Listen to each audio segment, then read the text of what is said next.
Class 12 का third chapter start करेंगे हम फर्स्ट यूनिट का। चैप्टर का नाम है गॉस थ्योरम। तो इसमें स्टार्टिंग में हम बात करेंगे पहले एरिया वेक्टर किस चीज़ को बोलते हैं। एरिया वेक्टर एक नॉर्मल एरिया ही है, बट उसके साथ अगर हम डायरेक्शन काउंट कर देते हैं तो उसको हम एरिया वेक्टर बोलते हैं। और डायरेक्शन कौन सी होगी, यहाँ पर जो भी एरिया होगा उसके परपेंडिकुलर नॉर्मल अगर हम बनाते हैं तो ऐसी सिचुएशन में जो डायरेक्शन होती है, जो वेक्टर बनेगा इस सरफेस के परपेंडिकुलर, उसको हम बोलते हैं एरिया वेक्टर।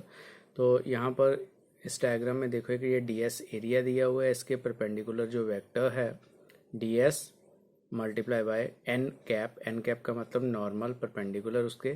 तो this vector is called ds vector या area vector. Next electric flux की डेफिनेशन है। इलेक्ट्रिक फ्लक्स किसको बोलते हैं? Electric flux through a surface held inside a electric field represent the total number of electric lines of force crossing the surface in the direction normal to the surface।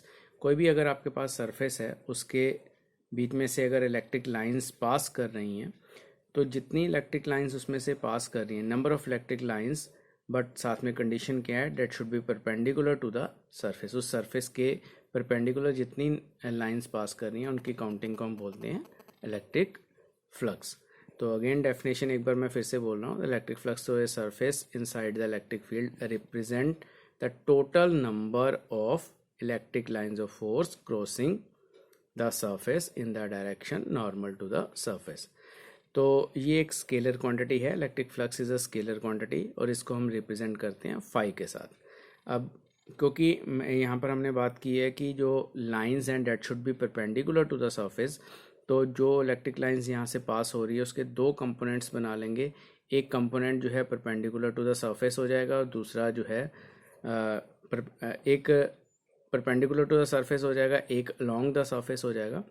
तो यहाँ पर क्योंकि angle theta बन रहा है perpendicular के साथ, तो ds जो कि एरिया वेक्टर है और इलेक्ट्रिक फील्ड के बीच का जो एंगल है यहाँ पर, इसका अगर कंपोनेंट इलेक्ट्रिक फील्ड का लेंगे तो कौन सा आ जाएगा, e cos theta multiply by ds।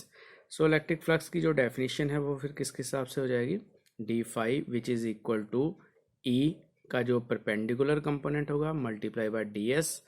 Perpendicular component क्या आ जाएगा, e cos थीटा ds। तो इस चीज़ को अगर हम वेक्टर फॉर्म में लिखना चाहते हैं तो आपके पास बन जाएगा e डॉट ds। और डॉट प्रोडक्ट किसी दो वेक्टर्स का अगर हम निकालते हैं तो वो हमेशा एक स्केलर क्वांटिटी होती है। सो जो फ्लक्स है, इलेक्ट्रिक फ्लक्स है, वो एक स्केलर क्वांटिटी है which is equal to e dot ds। Total electric flux निकालना है तो हम इसका इंटीग्रेशन कर देंगे, e डॉट ds का इंटीग्रेशन करेंगे तो आपके पास टोटल फ्लक्स आ जाएगा। तो electric flux link with the surface is defined as a surface integral of electric field over the surface. तो हम इसका सरफेस इंटीग्रेशन कर रहे हैं इलेक्ट्रिक फील्ड का, तो फ्लक्स की एक डेफिनेशन होगी, it is a surface integral of electric field. और इलेक्ट्रिक फ्लक्स के जो यूनिट हैं वो किसके इक्वल हो जाएंगे फिर, न्यूटन मीटर स्क्वायर पर कूलम। नेक्स्ट काफ़ी इंपॉर्टेंट टॉपिक है जिसको हम अभी करेंगे हम, डेट इज़ गॉस थ्योरम हम किसको बोलते हैं। इसकी डेफिनेशन आपने लर्न करनी है, वो काफ़ी इंपॉर्टेंट है ये। It states that total electric flux through a closed surface enclosing a charge is equal to 1 over epsilon naught times the magnitude of charge enclosed in the surface।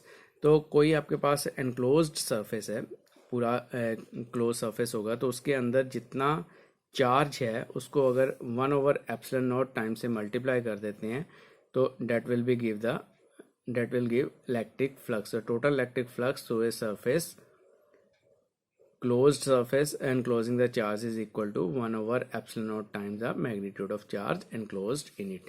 तो flux phi किसके equal हो जाएगा फिर, q divide by epsilon not. यहाँ पर q क्या चीज़ है, उस क्लोज सरफेस के अंदर का चार्ज। तो फाई की जो आपके पास एक डेफिनेशन है वो किसके बराबर है, e डॉट ds। तो integration of e dot ds is equal to q upon epsilon naught. This is Gauss theorem. तो इसको आपने करना है, काफ़ी इंपॉर्टेंट है, अच्छी तरह से इसको लर्न करना है, इसकी डेफिनेशन। उसके बाद आपके पास गॉस थ्योरम का जो प्रूफ आ जाएगा वो भी आपने करना है। किस तरह से इसका प्रूफ होगा? टू प्रूव गॉस थ्योरम, आपके पास सपोज कोई एक स्फेरिकल सरफेस है, कोई बॉल कह सकते हो, तो ऐसी स्फेयर के अंदर एक चार्ज क्यूब पड़ा हुआ है इस जगह के ऊपर, और स्फेयर का जो रेडियस है वो आर के इक्वल है। ऐसी सिचुएशन में हम यहाँ पर एक छोटा सा एक सरफेस एरिया कंसिडर कर लेते हैं ds, और ds का जो वेक्टर होगा, क्योंकि नॉर्मल टू द सरफेस होता है, वो परपेंडिकुलर इस डायरेक्शन में होगा। चार्ज का जो इलेक्ट्रिक फील्ड है वो भी बाहर की तरफ होगा, पॉजिटिव चार्ज का वो भी आगे की तरफ होगा। तो ऐसी सिचुएशन में E और ds के बीच में एंगल कितना होगा? 0। तो आपके पास E की वैल्यू कितनी रहेगी? 1/4πε0 Q/r²। ये हम पहले पढ़ चुके हैं इलेक्ट्रिक फील्ड वाले चैप्टर में। अब यहाँ पर क्योंकि फ्लक्स किसके इक्वल होता है? E डॉट डी एस के इक्वल होता है। d phi is equal to E dot D S. E की वैल्यू पुट की, ds की वैल्यू पुट की, तो E और ds के बीच में क्योंकि एंगल 0 है तो cos 0 आएगा। cos 0 इज इक्वल टू 1, तो d फाई आपके पास ये वैल्यू आ जाएगी 1/4πε0 Q/r² मल्टीप्लाई ds।